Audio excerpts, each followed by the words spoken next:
श्री गणेशाय नमः। आप सभी भक्तजनों को कार्तिक मास की हार्दिक शुभकामनाएं। आज हम कार्तिक महात्म्य का पहला अध्याय पढ़ेंगे।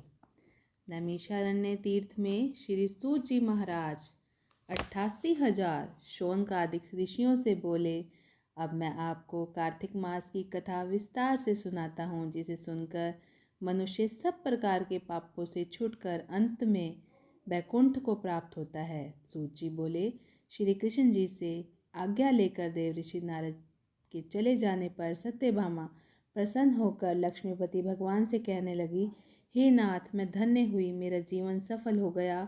मेरे जन्मदाता भी धन्य हैं, जिन्होंने मुझ जैसी त्रिलोक्य सुंदरी को जन्म दिया, जो आपकी 16 सहस्त्र स्त्रियों के मध्य में आपकी परम प्यारी पत्नी बनी। मैंने वह कल्प वृक्ष आदि पुरुष आपके साथ नारद जी को विधि पूर्वक दान में दे दिया, परंतु वही कल्प वृक्ष मेरे घर लहराया करता है, जिस बात को मृत्युलोक में कोई भी स्त्री नहीं जानती। हे त्रिलोकीनाथ, मैं आपसे कुछ पूछना चाहती हूँ। आप मुझे विस्तार पूर्वक कार्तिक महात्म्य की कथा सुनाओ, जिसको सुनकर मेरा हित हो तथा जिसको करने से कल पर्यंत भी आप मुझसे विमुख न हो। सूत जी बोले, सत्यभामा के ऐसे वचनों को सुनकर हंसते हुए श्री कृष्ण जी सत्यभामा का हाथ पकड़कर तथा अपने सेवकों को वहीं रोककर विलास युक्त अपनी पत्नी को कल्प वृक्ष के नीचे ले गए और हंसकर कहने लगे, हे प्रिय, 16,000 रानियों में से मुझे तुम प्राणों के समान प्यारी हो। तुम्हारे लिए मैंने इंद्र से तथा देवताओं से भी विरोध किया है। हे कांते, जो बात तुमने मुझसे पूछी है, उन अद्भुत बातों को सुनो। सूत जी बोले, एक दिन श्री कृष्ण भगवान ने सत्यभामा की प्रिय कामना के लिए गरुड़ पर सवार होकर इंद्रलोक जाकर कल्प वृक्ष मांगा। तब इंद्र के मना कर देने पर गरुड़ का इंद्र से घोर युद्ध हुआ और गोलोक में गरुड़ जी ने गौओं से युद्ध किया। गरुड़ की चोट से उनके कान और पूंछ कट गए और गिर पड़े। उनके रुधिर से 3 वस्तुएं उत्पन्न हुई, कान से तंबाकू, पूंछ से गोभी और खून से मेहंदी। इन तीनों के प्रयोग करने से मोक्ष प्राप्ति नहीं होती।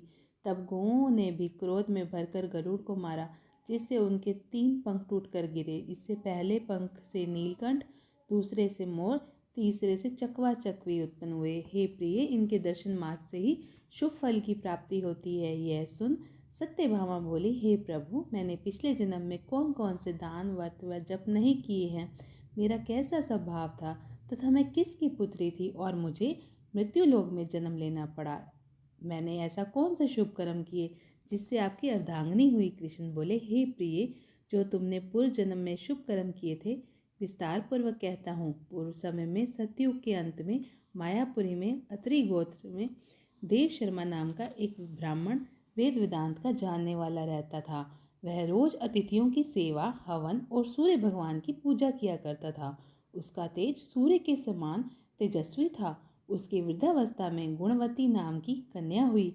उसका विवाह उस पुत्रहीन ब्राह्मण के चंद्र नाम के अपने शिष्य के साथ कर दिया।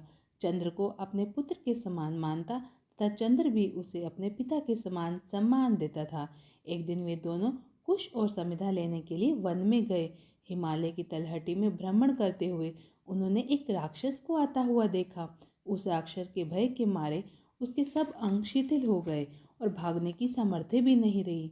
तब उस काल के सदृश राक्षस ने उन दोनों को मार डाला। उसके धर्मात्मा होने के कारण मेरे पार्षद उनको मेरे पास बकुंड में ले आए, क्योंकि उन्होंने सूर्य भगवान की पूजा की थी।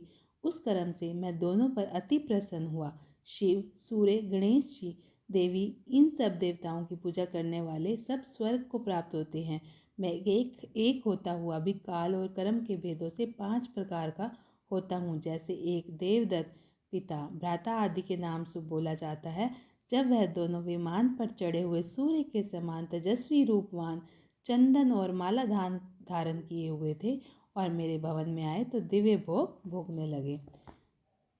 इति श्री पहला अध्याय कार्तिक महात्म्य समाप्त।